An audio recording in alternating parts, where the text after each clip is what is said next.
It was really a great experience working with Nasha when it comes to pagpaprocess kasi alam mo yung iba kasi yung may nagpaprocess sa'yo na may kampante ka sa utak mo tapos madali silang kausap, madali mong matawagan, Wow. tapos nag-a-update talaga.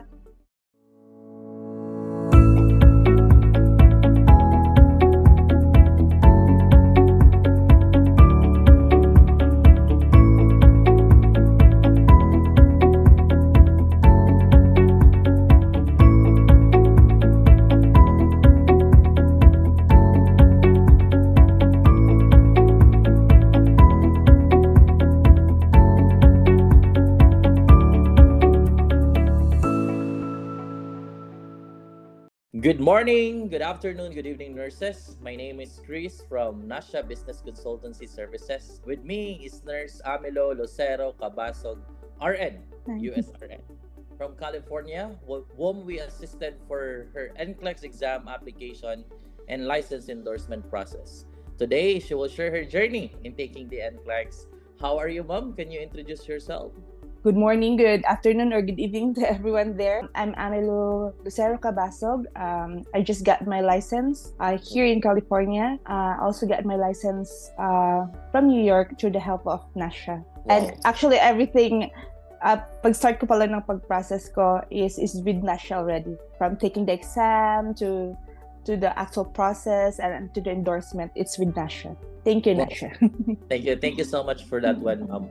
First, Mom, we would like to know the reason and what motivates you to take the NCLEX and become a registered nurse in the US, particularly in California. First of all, ang pinaka-motivate talaga sa akin in being a nurse is I really want to pursue my passion in nursing. Back in the Philippines, I'm already working as a community health nurse for more than 10 years. That's more than a decade. But Yes. I really want to have a progress when it comes to my career. And syempre, gusto ko rin na, makasama ko yung pamilya ko kasi nauna na sila dito sa US eh. Wow. Okay. Syempre, I still want to pursue my nursing career. So I really had that dedication na kailangan ko talaga makuha yung license ko regardless. So hindi talaga siya ganun kadali. Not only with the review, yung pagre-review, but as well as yung pag-process talaga. Dun sa pag-start mo talaga sa pagpa-process, dun ka talaga mahihirapan eh. Parang dun ka rin, isa rin yun sa parang mawawalan ka ng gana kasi ano ba to, mag-aaral pa ako tapos syempre you'll take the exam tapos magpa-process ka pa. So having Nasha talaga is really a big help para you'll just focus in pag-study mo. Yun. Mag-aaral ka na lang, hindi mo naiisipin yung the whole process. Wow. Thank you so much for that. Yeah. Wow. Going back to the thing that you have mentioned, Ma'am, sabi mo po hindi madali. Of course, you need to focus on your exam preparation and review. Can you tell us something about your preparation? Did you create a strategy? Did you create a study guide? How does it work? Actually, you really have to have the focus para makuha mo talaga yung goal mo. So, I followed a certain calendar through my review center. So, per subject talaga yung pag-aaral ko. So, bumalik talaga ako sa theory, considering that I've been with the community health nursing for a lot of years. So, kailangan kong i-refresh with yung mind ko with regards to update kasi syempre, nursing is really, di ba, talagang merong mga bagong research, may bagong updates. So, kailangan kong i-update lahat-lahat ng mga sources ko. So, I made a calendar. I went back, nag-backtrack talaga ako per subject sa lahat ng subjects in nursing. Then after that, na-backtrack ko na. Pero yung highlight lang talaga kasi meron naman dun sa review na ano yung pinaka-highlight at pinaka-gamit with sa recent nursing ngayon. Kasi hindi naman lahat ng theory natin, theory ng nursing dati is applicable pa ngayon. So, yung mga highlight lang at with the updates. Yun. Tapos, nag-Q-bank din ako. May ginawa ko mga Q-banks with Archer. Ang advantage kasi yung Archer is like, mag-a-answer ka, tapos makikita mo doon yung progress mo. Yes. So, makikita mo low, high, or ganun. Pero hindi naman siya ganun ka-reliable, but at least you're bigyan the guide kung saan ka mas dapat mag-aral na subject. Kasi Yes, per subject exactly. yun eh. You did your Um, review as well with PIC, right? Yeah, with Pick. Actually, malaki na yung ano namin ni Doc Avic eh. Kasi si Doc Avic siya yung nag-review sa akin ever since BSN. So, Wow. talagang, like, anong year pa yun? 2008? 2008 pa. Medyo matagal na. So, yeah, she's been an inspiration talagang. Power talaga yan si Doc Avic talaga. Isa yan siya, parang nakita ko talagang the best mentor ever in regards with my nursing career at saka kung paano ka hindi mag-give up if you really want something. Talagang malaking bagay din talaga na si Doc Avic as my reviewer. Thank you. Thank you so much for that one, ma'am. And of course, thank you to Miss Abic, the founder of PIC Review. Pick. Mhm. Excellence, no, for inspiring nurses like you and for providing. Yeah. That's it since day one as an RN back in the Philippines and RN hanggang naging SRN. And she's also actually my inspiration why I took my master's degree kasi nakita ko talaga yung progress niya as a nurse. Isa siya talaga sa sinundan ko. I actually pursued my doctor in management and nursing pero hindi ko na natuloy. Pero siya talaga yung tinitingnan ko talaga. She's really my idol when it comes to nursing career. Wow, that's good to know po. Talagang inspiration si Ma'am Abby. Good to know that we know her po when it comes to inspiring. Yeah. Processing your NCLEX exam application help you also to focus on your review and exam preparation. Can you tell us in detail, ma'am, how NASHA help you from your NCLEX up to your license endorsement process? Yun, it was really a great experience working with NASHA when it comes to pagpa-process kasi alam mo yung iba kasi yung may nagpa-process sa'yo na may kampante ka sa utak mo tapos madali silang kausap, madali mong matawagan, tapos nag-update talaga, especially dito, medyo busy din sa work. So, nandyan talaga yung NASHA na, Mom, you need to send this one. We have an update for you. So, I really appreciate how NASHA, at first, nag-enroll muna ako sa PIC. Tapos, yung PIC naman, yun naman yung nag-endorse sa akin sa NASHA. Yes. Na to make the process nga easier for me. Supposedly, sa Pilipinas ako mag-take. Pero, ang nangyari, dumating na yung visa ko. Kailangan ko nang pumunta dito sa Amerika. Actually, a visa through family-based category through my husband. Yes. So, nauna na dito yung husband at saka daughter ko. 6 years na sila dito. So, talagang gusto ko na talagang sumunod. So, nag-decide ako na dito na lang ako magti-take ng NCLEX. So, nangyari, nagpatulong talaga ako sa NASHA during that time. At ang bilis naman, bago pa lang ako nakaalis ng Pilipinas, may schedule na ako. May schedule na ako dito sa Amerika. So, ganun kabilis ang PIC. So, na-transfer nila from Pilipinas to US Testing Center. And napaka-advantage pa is hindi ko na talaga kailangan pumunta ng New York para mag-take kasi may person view naman dito sa California. Which is, ang lapit lang din dito sa tinitirhan namin. Dito sa, 10 minutes lang. Okay. Makakarating na agad ako. Nakapag-schedule ako, tapos nag-take ako. Actually, first take ko, alam ko hindi talaga ako ready noon. Talagang tinake ko na lang siya na with a lesser preparation. Pero pagpupursige ko talaga na I really want to get that license. Kasi hindi mo naman pwedeng isang failure lang, give up ka na agad, di ba? Yes, correct. If you really want something, you should get it. Regardless, kasi pag focus ka talaga sa isang bagay at talagang gusto mong kunin, you will really find a way how to get it. And it's really good thing na talagang yung NASHA, nagdarawang isip pa ako nun kasi gusto ko na direct na California na yung license ko. So gusto ko supposedly na yung NASHA i-direct na sa California yung pagpo-process. But NASHA knows better. In-advise nila ako na I'll still pursue the New York application. They really assured me na if ever makuha ko na talaga mapasa ko na yung exam, makukuha ko na talaga through endorsement. Yes. So I trusted NASHA naman kasi sila yung mas nakakaalam kung ano talaga yung dapat na process. Hindi ko talaga pinatagal. Talagang nagbigay ako ng time frame for myself na in this 2 months lang yun 2 months. Yes, well. Kukunin ko talaga yung license ko. So it really took sacrifice and hard work para mag-aral and the focus is really the focus. Kasi nung first take ko, I know kulang pa yung ginawa ko Although I have the calendars and may sinundan ako. Pero, syempre na, siguro yung separate yung utak ko. Parang na, siya na, magpo-process pa ako papunta dito sa US, tapos Yes. mag-aaral pa ako, tapos nag-a-adjust pa ako sa bagong environment ko dito. Yeah, medyo So, madaming iniisip po. Oo, ang dami-dami mong iniisip eh. Tapos, yung panahon pa yun, kailangan ko pag-process ang lahat ng mga papers ko pagdating. So, Yeah. wala na talaga akong time na dun talaga na i-hit ko talaga yung target. So, nung second na agad-agad na ang Nasha nakapag-schedule ulit na mag-take ulit ako. Ginawan ko talaga ng talaga na kailangan ko talagang makuha na to ng goal na to talaga. So, yun, napasa ko.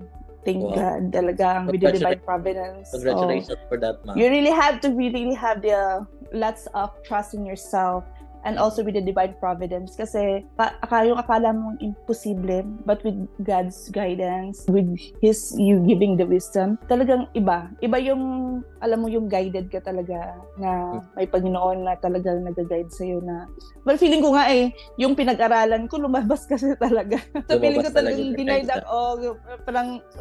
parang pinipray na talaga ako na God during that time. So yun, I was really thankful na napasa ko talaga. It was a glorious moment for me at I really thank God for that and syempre for the support system, yung pamilya ko, yung husband ko, yung anak ko, lahat talaga dito yung in-laws ko na they're really there for me during that time na akala ko hindi ko na talaga kaya pero sila nagpupursige talaga sila na you can do it. Iba kasi talaga pag may support system ka. Yes. Na talagang that really believes in you. Yeah. Tapos andyan pa yung Nasha na talagang ma'am, we'll get another schedule for you. Talang pati na siya talaga dun. Nagpupursige talaga sa akin na okay ma'am, take pa rin tayo. Sabi mo. So yun, nakuha ko naman. At hindi ko pa nga talaga parang hindi ako makapaniwala na nakita ko na talaga yung name ko. Iba-iba yung feeling talaga na naghirapan mo talaga. Worth it naman po lahat ng naging sacrifice niyo, ma'am. Kumbaga, sabi nga nila, if you want to achieve something you never had, you need to do something you never did. And you did it.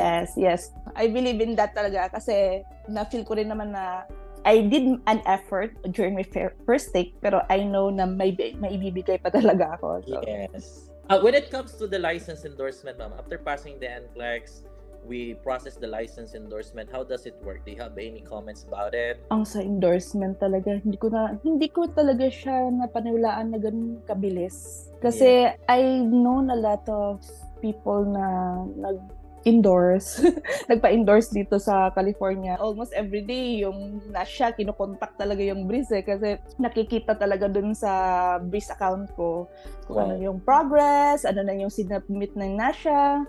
Lahat naman ang hiningi sa akin, yan dapat isubmit talaga agad kasi isang factor yun yung you work together as a team. Kailangan talaga yun. Kung mahihingin like ang agency na magpaprocess sa'yo, dapat ibigay mo lahat talaga. First is ang biometrics muna. Nag-finger scan ako kasi yun yung pinaka-main na kailangan. So while waiting for the endorsement, I also applied for a temporary RN license. While waiting na mabigay yung official license ko is nag-apply kami ng temporary license para makapag-work na ako as RN dito. At saka mabilis lang din talaga. Well, congratulations for that one, ma'am. After passing the NCLEX right away, you have your license. Temporary license. Aside from Nasha helps you with the process, it's also God's will na talagang makukuha mo yan ngayon. And it's time.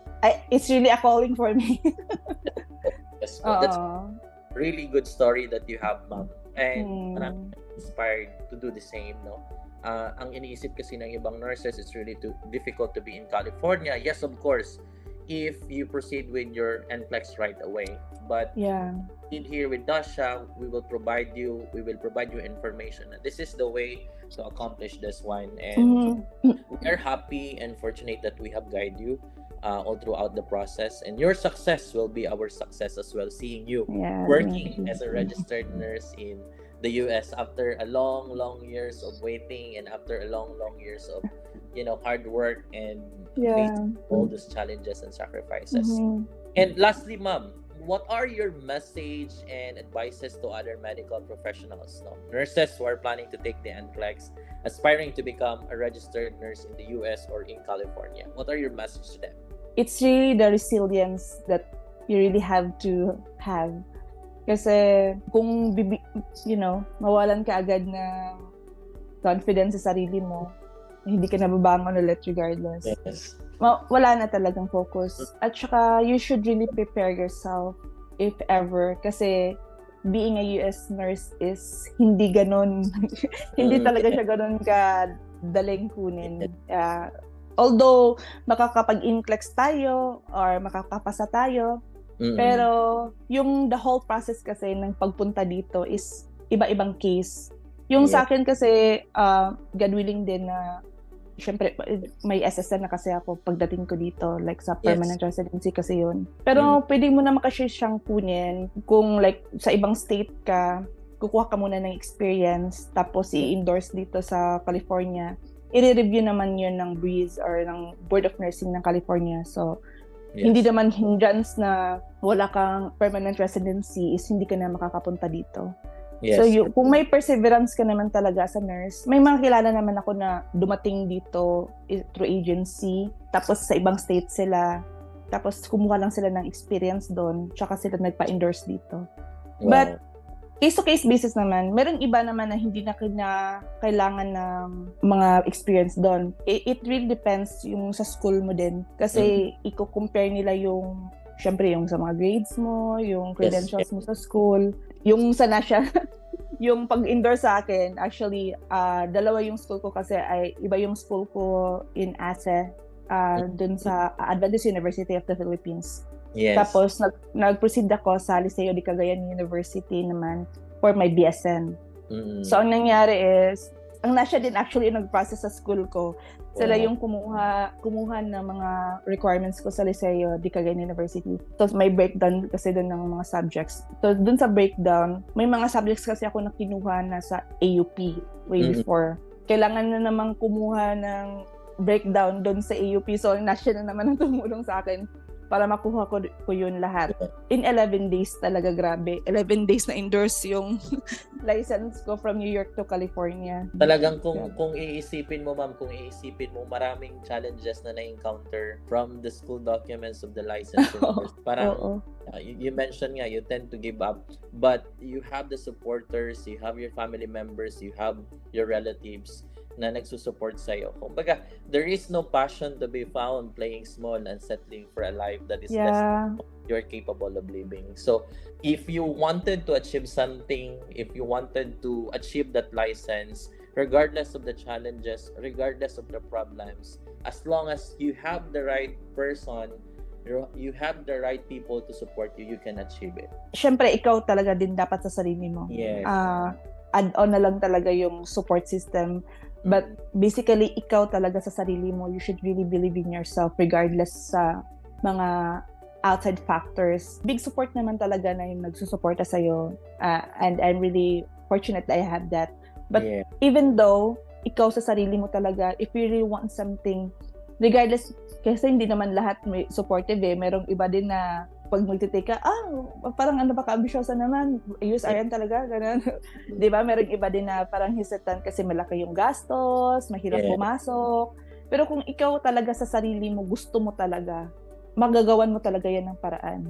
And syempre, with the divine providence and with lots of prayers. Thank you so much for sharing your story, and we know that the nurses will be inspired to do the same. And your journey is really, really amazing and inspiration to everyone. Dati, palagi kong sinasabi na we look forward seeing you in the coming months and years working as a registered nurse in the US. Ngayon, you are now working as a registered nurse. You should manifest things to. Iba talaga yung pag minamanifest mo na. Kasi nung pagdating ko dito, syempre wala pa akong license. Pero minamanifest ko na pag every time nakikita ko yung sa mga hospitals kasi maraming hospitals na malapit dito Yes. Yun din yung advantage ko kasi malapit lang. Pwede ka mag-triple job dito. I-manage mo lang yung time. Actually, 3 na yung work ko ngayon. Ang ginawa ko kasi, ni-utilize ko na kailangan expose ako sa lahat ng field. So, meron ako sa academe, meron ako sa primary care, at meron din ako sa clinical setting. So, ni-utilize ko yun lahat para yung background ko ba, na ano talaga siya. Grabe. You have that drive talaga, ma'am, na... pag gusto mo talaga. Yes, I think you are working on your purpose, na not just to work, but to inspire other... Because you did your master's degree, and I think you're working in academia right now. And Doc, really an inspiration knowing that yan yung mga ginagawa mo ngayon. And congratulations for that one, ma'am. We pray and we wish na you will achieve all your goals, your professional Thank you goals. so much. Yes po. Thank you, Nasha, for all your help. Ay, talagang hindi ko talaga ma-imagine talaga yung sarili ko if wala yung Nasha helping me with all the process talaga and all the guide. And thank you. I really appreciate you, Nasha. Gusto ko pa soon maging travel nurse. I'm looking forward to be a travel nurse. So, gusto ko pang magpa-endorse sa ibang state soon. Oh. See you all here too, to the future nurses. See you all here in Wow. America. Thank you so much, ma'am. Maraming salamat po. Thank you so much for giving us your time. Mabuhay po kayo and God bless you, ma'am. Thank you. God bless us all.